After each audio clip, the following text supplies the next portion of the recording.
Hey everyone, welcome back to Bible Verse Breakdown. In this video, we are going to be breaking down what Jesus Christ said in Luke chapter 18 verse 8, which reads, I tell you that he will avenge them speedily. Nevertheless, when the Son of Man cometh, shall he find faith on the earth? So this statement is connected to what Christ was saying earlier in the previous 7 verses. He was telling a parable, the parable of the persistent widow. Essentially, there was a city, and in that city there was this unjust judge who didn't fear God or man. And in the same city there was this widow who kept on coming to the judge saying, avenge me of my adversaries. Now, for a while the judge didn't bother to do anything, but eventually as she kept coming, he told himself, I better do something about this, otherwise by her continual coming she will weary me. So then the parable then says that he was to take action. But then Christ went on to the real reason why he told the parable and said that when God Almighty would return to avenge his elect, or in other words, the apostles, because of the way they were persecuted by powerful spiritual leaders and all that, would people really be interested? Would people be faithful during the time that he would do that? Now, to understand why Christ was even asking that question, we should go to a previous story in the Old Testament. That is how God Almighty delivered the Israelites from Egyptian bondage. Because the Israelites were kind of like that widow that Christ was talking about in the parable. They were yearning for a time that God Almighty would deliver them from their bondage, which was like a huge burden on their heads. If you look at Exodus chapter 2, verses 23 to 25, you can see that cry. And for a while, that is for 400 years, God allowed the bondage to happen, but then eventually he used Moses and said, okay, now it's time for me to go and deliver my people from this bondage so that they can serve me in the wilderness and so that I can give them a good land, a land flowing with milk and honey. Read Exodus chapter 3, verse 8. So that was kind of like God Almighty avenging the elect, like Christ spoke about in the parable. But when God eventually returned to do that, and he delivered them from bondage and all that, how many people did he really find faithful? Did he find interested in the whole project? Not very many. You could see the Israelites were rebelling and they were tempting him and they were doing this and they were doing that. At a time, they even wanted to return to Egypt and forget about what God Almighty was doing with them. In Numbers chapter 14, verses 1 to 4. It was only Joshua and Caleb who actually showed sincere interest in what God was doing. If you read Numbers chapter 13, verses 27 to 33, and chapter 14, verses 6 to 9.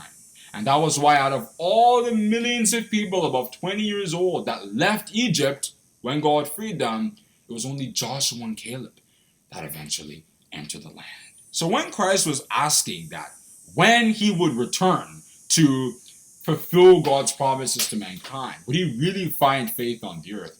We can, based on that story, understand the relevance of that question. There are really very few people who seem to be interested enough to support what God is doing the way, for example, Joshua and Caleb did. Now, let's go deeper into what Christ was actually trying to say. If you look at the parable, you can see that he was speaking about a widow. And that widow represents, in a broad sense, God's organization or God's people.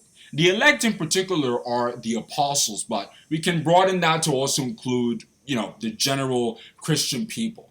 The cry that they were crying for all that period of time was the Lord's Prayer. If you look at Matthew chapter 6, verses 9 and 10, Christ taught us to pray for God's kingdom to come and for his will to be done on earth as it is in heaven. It's similar to us praying for God to avenge us of our adversaries, as it was in the parable, because by us praying for the kingdom to come, we're praying for God Almighty to deliver humanity as a whole from the institutions and rule of Satan the devil, which John the Apostle spoke about in 1 John chapter 5, verse 19. And by so doing, to establish righteousness and peace on earth, which would last forever, as Isaiah the prophet said Christ would do in his reign in Isaiah chapter 9, verses 6 and 7. Now, this isn't actually a future event. In fulfillment of the signs of the times in Matthew chapter 24 verses 7 and 8, that part of the Lord's Prayer about God's kingdom coming has been answered, because Christ said that his return would be marked by nation rising against nation and kingdom against kingdom, which happened in the two world wars when the world's greatest powers fought against each other, and the former system with empires and kingdoms and monarchies and emperors and so on collapsed, which was a physical way of understanding the defeat of Satan's regime in heaven in Revelation chapter 12 verses 7 to 12. And we can see that since then the world has gotten more free, more democratic, and so on. So that is in fulfillment of the promises of God. And so we can say that God has now come to avenge his elect. Now, where Christ's question becomes relevant is, do we really see true faith in the earth? For example, let's talk about us. If we look at Christianity that's beginning to decline in our society, in fulfillment of Matthew chapter 24, verse 12, mainstream spirituality or mainstream Christianity in particular, are we mourning that reality? Are we mourning the fact that that's happening? Are we weeping about it, as Joel the prophet spoke about in Joel chapter 2, verses 15 to 17? Or are we rejoicing that that's happening, and by so doing, all the judgment and so on that pastors used to do, we don't have to be judged like that anymore? Or, for example, if we look at the iniquities which Paul spoke about in 2 Timothy chapter 3, verses 1 to 7, like people being disobedient to their parents and people loving worldly pleasures more than God Almighty and so on, are we trying to distance ourselves from those iniquities, or are we embracing them because we think this is the kind of world where we can do whatever we want now and not obey God? Or, for example, are we aware of what Christ is doing and we're watching by studying the scriptures to understand how the signs of the times are fulfilling, as Christ said in Luke chapter 21, verses 34 to 36?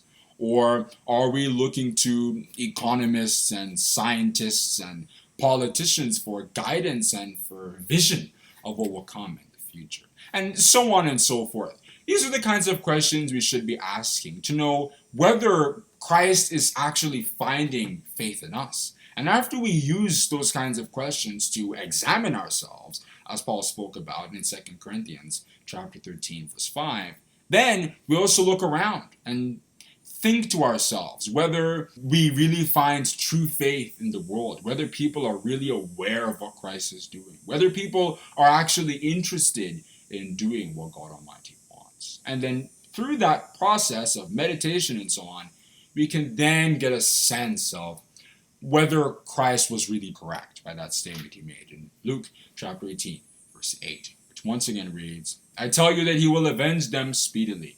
But nevertheless, when the Son of Man cometh, shall he find faith on the earth? So I think based on what we've looked at in this video, we can now understand what Christ meant. So if you enjoyed this video, give it a like. And if you learned something new today, tell us about it in the comments and subscribe. And also hit the notification bell so that you will be notified when we come back with a new video. Have a good day, and God bless you.